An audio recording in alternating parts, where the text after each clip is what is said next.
Today I'll show you how to make a new cable out of two old ones from your cable box, or add a new connector plug to a good cable that has only a broken plug. Or your Sennheiser mixing headphones need a new cable, but it costs $30 or more. Well, just cut off the bad part of the cable and combine it with another one from your cable salad box. You can use this method if you're tired of all the many adapters, or if you need an exotic cable that's really expensive. You need a box of old cables, scotch tape, a lighter, a blade, and a voltmeter and internet access. You don't need a soldering iron. Dive into your box full of old cables and see what you can find.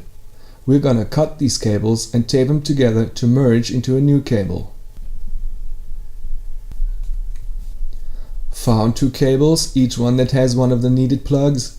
Cut them now and remove the part you don't need. Work both cables till you have something that looks like this.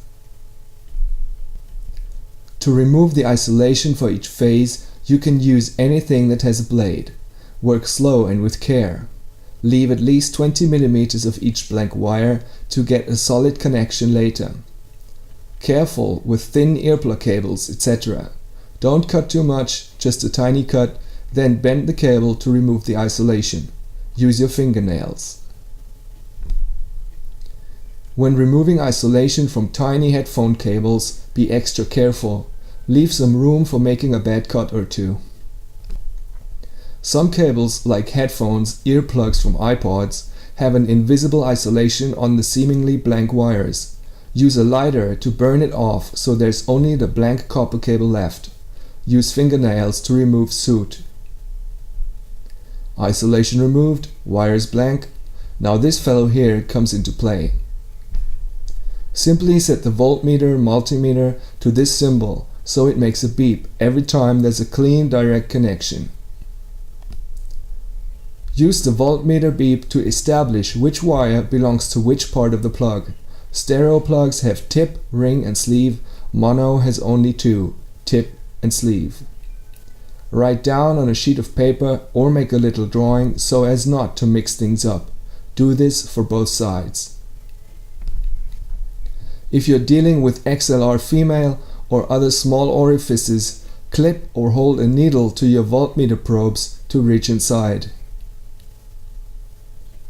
If you need additional info, use the internet to find the specs for each plug and cable. Write the info down as well or make a drawing. For every good instrument cable, you can also screw off the cover to check which phase inside is soldered to which slot. Your notes now might look something like this. Only after you know exactly which one goes with which, you can start drilling the wires. You don't need to solder to get a safe connection. Just drill the right wires together, then wrap the new connection with scotch tape. After you've drilled or soldered each pair of wires, wrap them thoroughly in scotch tape to eliminate the risk of any bad connections. I mostly use heavy gaffer or whatever else you have at hand. Your new cables won't look sexy, but it's the sound that matters. You'll now have no more loose adapters to mess up your recording.